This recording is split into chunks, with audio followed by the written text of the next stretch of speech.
Water is a constant in human affairs.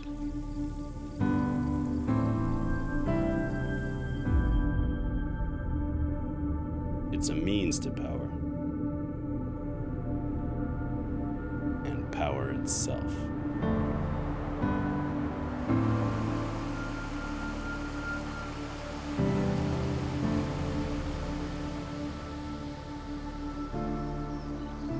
It is life.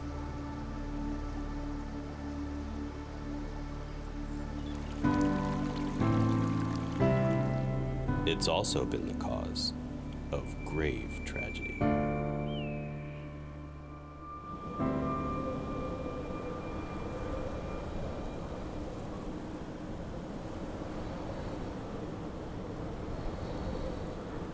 Nowhere is this more apparent than in California.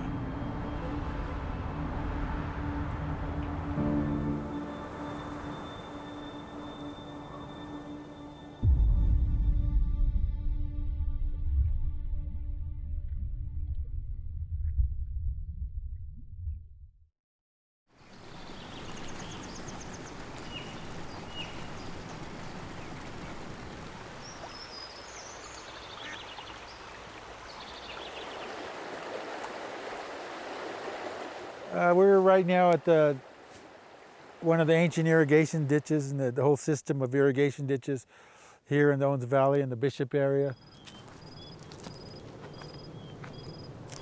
Before any settlers or anybody came in here, we irrigated the whole valley with green. As where you're standing right now, there used to be water running through this area. It's reported ethnographically that people had extensive irrigation systems, that they were irrigating fields, flooding fields to promote the growth of different wild resources.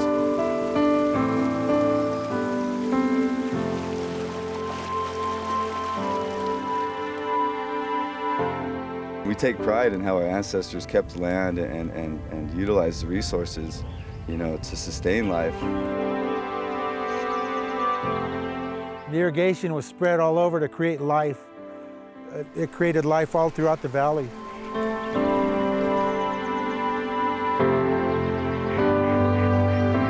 I'm Kathy Jefferson Bancroft. I'm descended from the people who've lived here for thousands of years.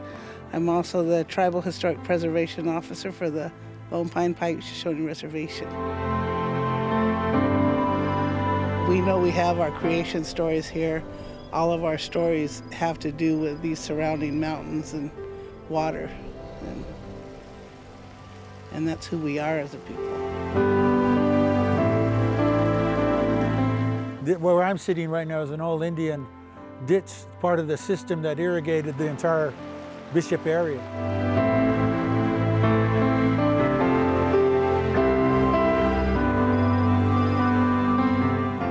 Amazing to me is that what they did and how they come through this area, because once you spread water, you spread life. You hear the birds singing, the bees buzzing, the flowers just radiant with life, and you look up and you see the snow-covered mountains and you just think, wow, this is an amazing place.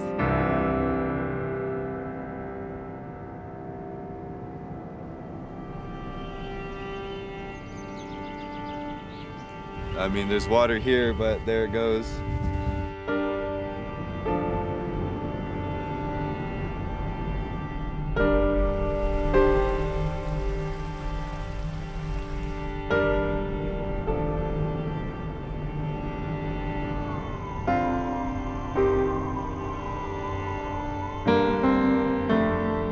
What's clear from both from history and from prehistory and then into modern times is that water is a very valuable resource. Water on a tribal perspective, I mean, it's just it's the driving force. It's the lifeblood to our culture. Like the old saying says, whiskey's for drinking and water's for fighting over, and that's what's starting to happen right now.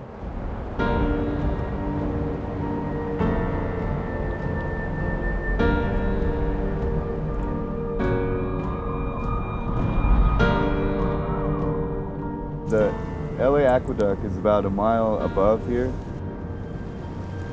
and it's all flowing south, and that's unfortunately where the water is. All of our land over the years, 100 years since Aqueduct been here, have been dried up. I call it straight desertification.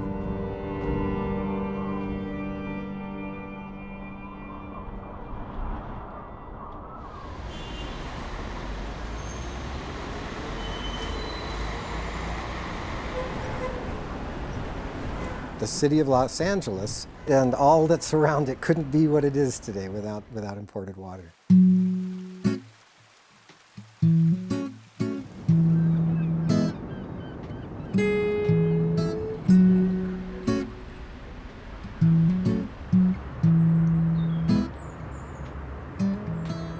As the 1800s came to an end, the city of Los Angeles, really, it might even be better to have called it at that point a town, was approaching 100,000 people. But it was all done with local water. And surrounding them in the basin, it was all agriculture.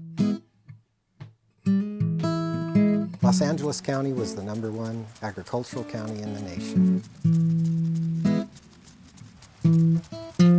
The citrus boom brought all kinds of people into Southern California.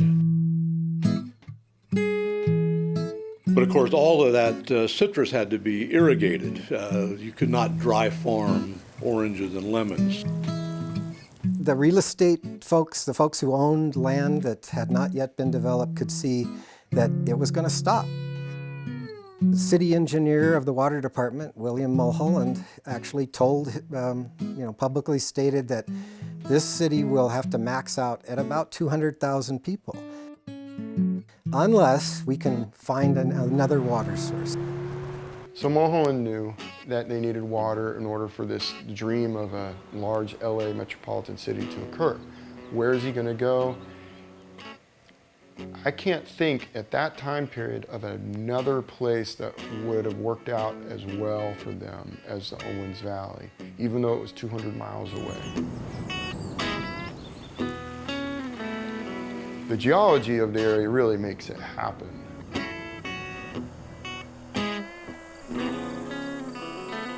The Owens Valley is really the youngest basin of a very large province called the Basin and Range province.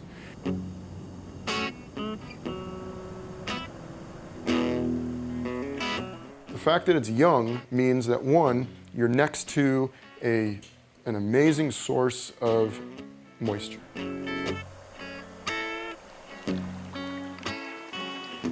Any drop of water or any snow that lands in that area will eventually make its way down into the valley, into the Owens River. Now, why does that matter? Well, because you're at such a high elevation, even though you're 200 miles away from LA, if you tap into that water, you can actually move that water downhill without any excess energy. It has its own potential energy to take it all the way down to LA.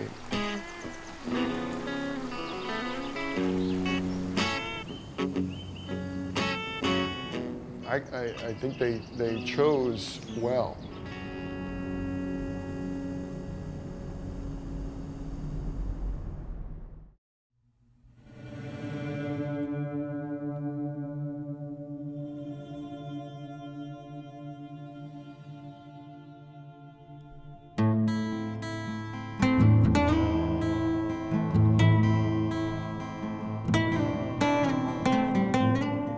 River was doing a job in the Owens Valley. There was tens of thousands of residents at the time. And these people were all hoping to tap that agricultural potential. It had a really promising future.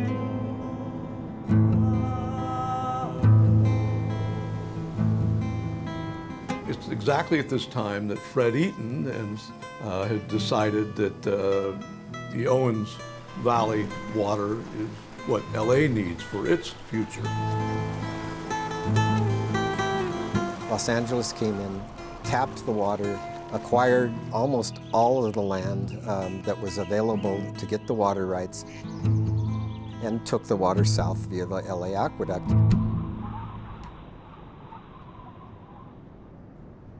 Once they had the water rights in place, then of course they needed to come up with the money to build the infrastructure that was actually going to accomplish this thing. I mean, it's a fantastic project.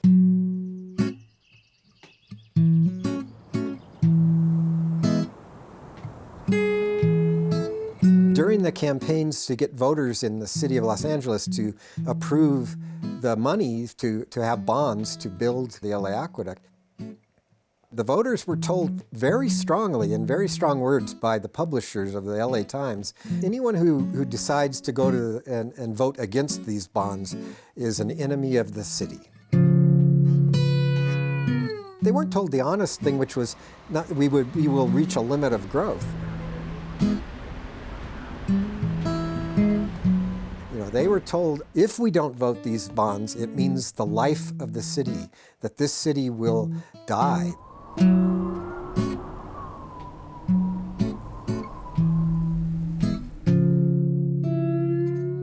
So what was behind that? Why was it so important at such hyperbole, really, to sell this to people?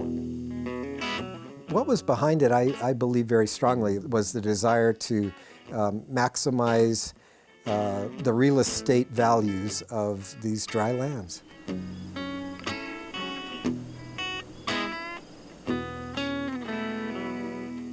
Behind the engineers and the people who made the aqueduct happen were some other people in Los Angeles. And I think of them as the power elite at the time. Harrison Gray Otis of the LA Times, Moses Sherman, Fred Eaton, E.H. Harriman of the Union Pacific Railroad. They all knew that there was plenty of water, so much water in the Owens River, that it had far more than what Los Angeles needed immediately just for the city's own needs.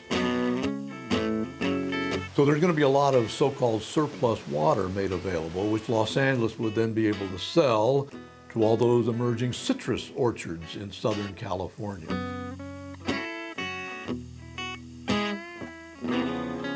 One of the historians of California who has said that Los Angeles was not a city, it's a real estate conspiracy.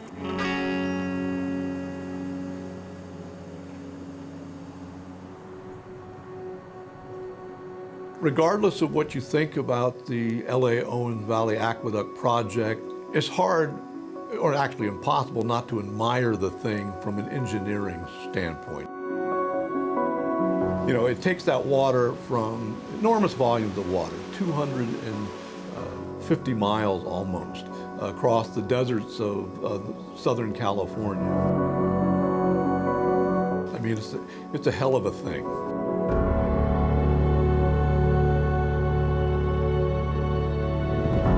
It starts at Levining, what you call Levining intake up to Canyon here.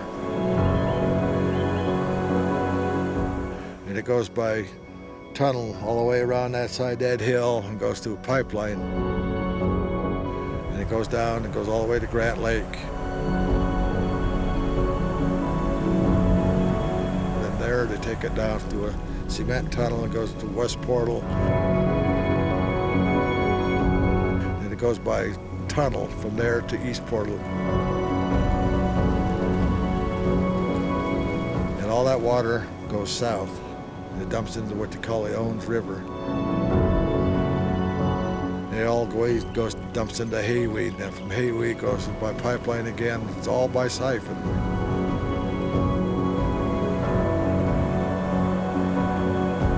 It goes down, clear down to LA.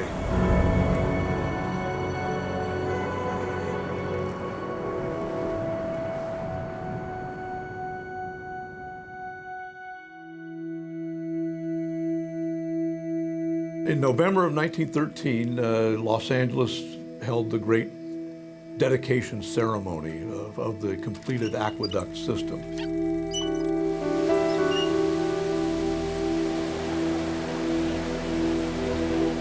You had the crowd of at least 30,000 Angelinos who had gathered to see the water tumble down the Owens Mouth Cascades for the very first time.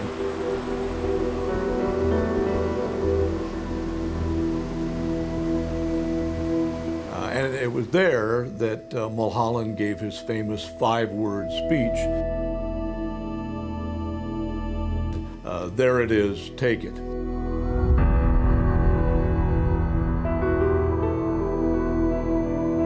And they were able to grow for the following decades all the way, just with that water from the Owens Valley area, up to almost 3 million people in the city of Los Angeles.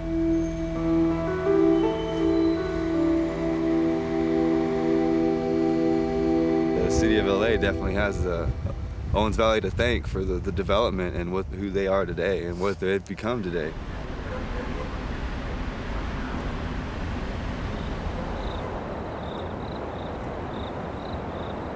Between 1905 and the 1930s, they did a complete overhaul of the socioeconomic system in this valley.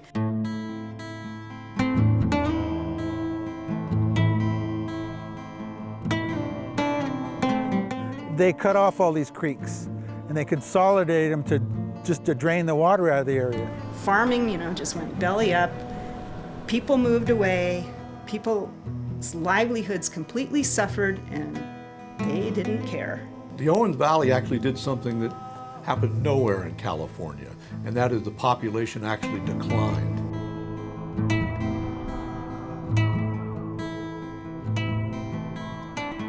They've sucked all the water, the life, the color out of this area and sent it to LA. They stole the paradise that was here and moved it to LA. People were angry, they got their bankers involved, they got their leaders involved, but nobody could overcome this wave of invasion by the city of Los Angeles.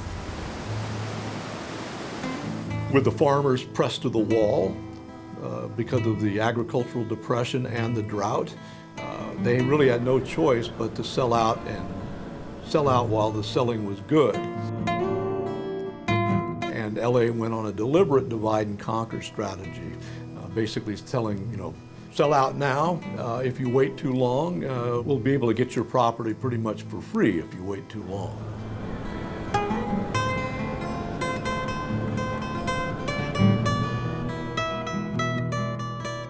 It's not as alive a place as it could have been and could be because of the change that came with the stream diversions on the surface and groundwater pumping both that have been the package that came with the city of Los Angeles's takeover from a distance of this very special valley.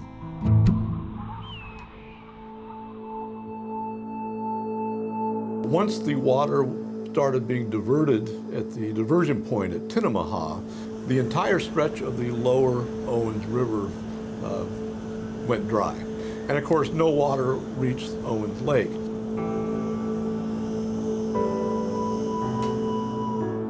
The USGS drilled a 1,000-foot deep core hole through Owens Lake to get the history in the last 800,000 years. From these different types of data, they could figure Owens Lake was not only about 213 feet deep, it overspilled into the next lower basin. But if you backtrack from Panamint to Searles to China to Owens, all of that you could say is from this Owens River that was coming into the Owens Lake. It had the surface area pretty much the equivalent of Lake Tahoe. Was told it was going to be dry. They all said, there's no way you could dry that lake out. In the last 800,000 years, there was no piece of scientific data to suggest that it actually dried out and became desiccated. Until 1913, LA Aqueduct gets built, diverts the water away from Owens River into the LA Aqueduct. It took about 6, 7, 8 years, desiccated. There are multiple effects of taking water away from its home. The lake gave way to a vast, barren alkali flats, so something like a California version of the Bonneville salt flats. The desert floor is just blowing away. It's creating a dust hazard everywhere, not just the Owens Lake now. That dry lake out there is the biggest it's the biggest producer of PM10. If you want to study the negative effects of particulate matter, 10 microns or less, you go to Owens Lake. When it's a really bad dust day, you know, we're asked to stay indoors, of course, and to not be outside because it's for the better of our health.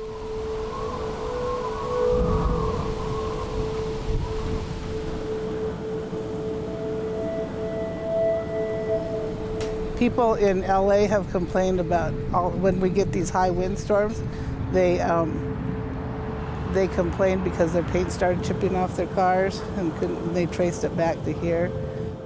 A man who was in a private plane, he took off from Lone Pine. The dust was coming off of here. He was going to Arizona. He followed that cloud of dust all the way to Arizona. That was as far as he was going, but it kept going past there. Today, ironically, LA has to make some releases of Owens Valley water to keep down dust. And many people today will say, did no one care? Was that okay at the time? And if it was, why? One of the things was it put people to work. The other thing was they basically said the greater good is people. We basically tried to create a world where there were no water limits.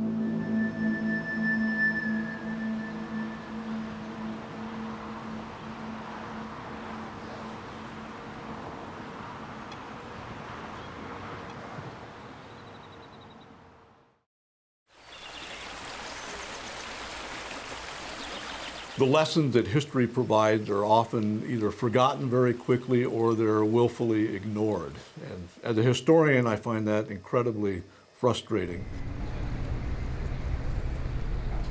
The city of Los Angeles, after acquiring all of the water rights of the Owens Valley, in 1930 they decided to go farther north and tap into the streams that were feeding Mono Lake. You have a whole new set of victims, including the white residents of the Mono Basin, and of course the Native Americans who are still there in the Mono Basin, who are now going to experience what Native Americans to the south had experienced in the decades earlier.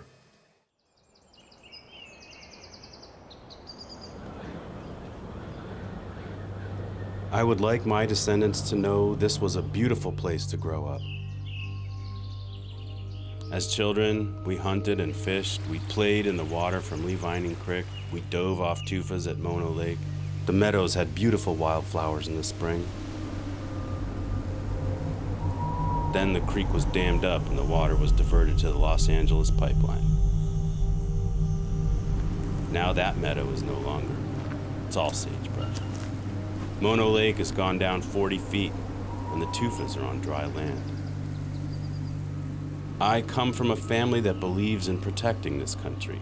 A great uncle in World War I, 3 uncles and my dad in World War II. And this very country we fought for has taken valuable things, such as land and water, from us.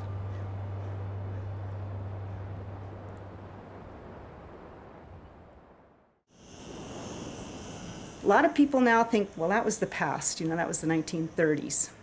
It's not over. They are not done with us yet, and I think they are on a move to dry us up.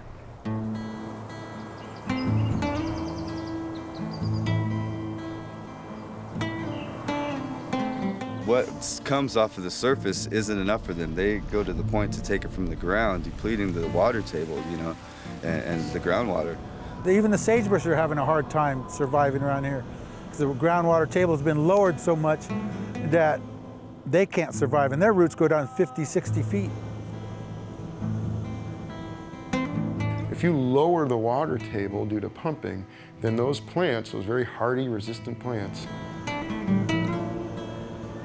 you start to kill off those plant communities.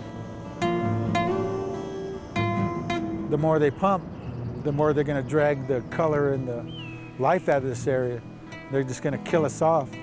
I was going out in the field year after year, watching the same plots die. But I realized at some point my data, every time they decided to not listen and continue pumping, yeah, it would mean another data point for me and might prove me right. But I have to spend the rest of my career watching these things die.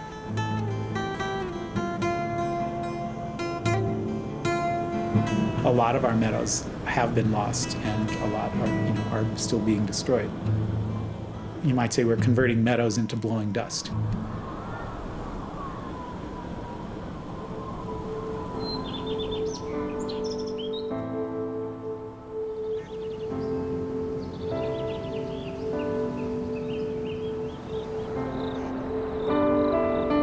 We had our own history and own religions here before anybody ever come in and showed us other religions.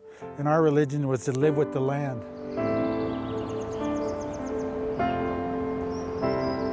As Native people, we always look at the big picture. We take care of the fish, we take care of Mother Earth, we take care of one another. My family, my people have been here for thousands of years. We're not going anywhere. They've tried to get us out of here, and we're not leaving. And when you guys are all gone, because we see people come and go all the time, we're the ones that are going to be left here with the mess to fix it up.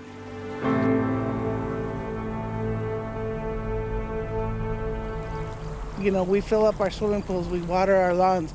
Who's giving up that water so that we can have it? People don't think that.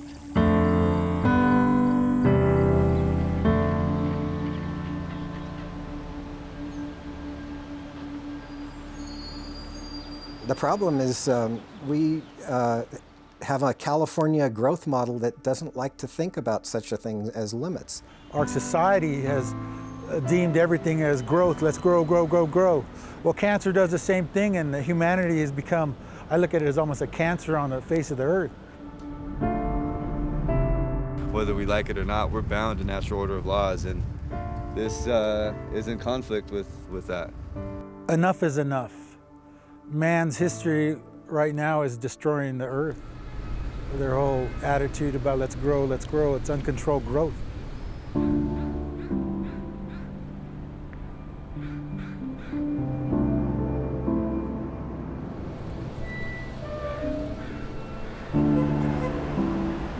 What are you going to do to change the next 100 years? That's where it's going to make the difference. How are you going to change the way you use water? What are you going to do to make the next 100 years different? Get involved. Don't sit there and be quiet.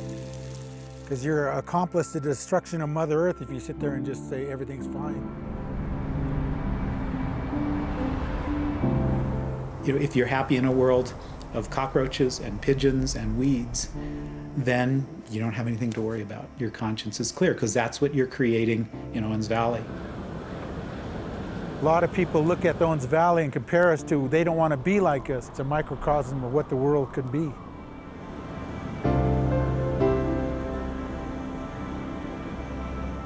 I hope it serves as a warning. I know it has, because I've heard that in the Central Valley even when I was young. Don't let us become another Owens Valley. You can come up here and look at this and not be, impressed.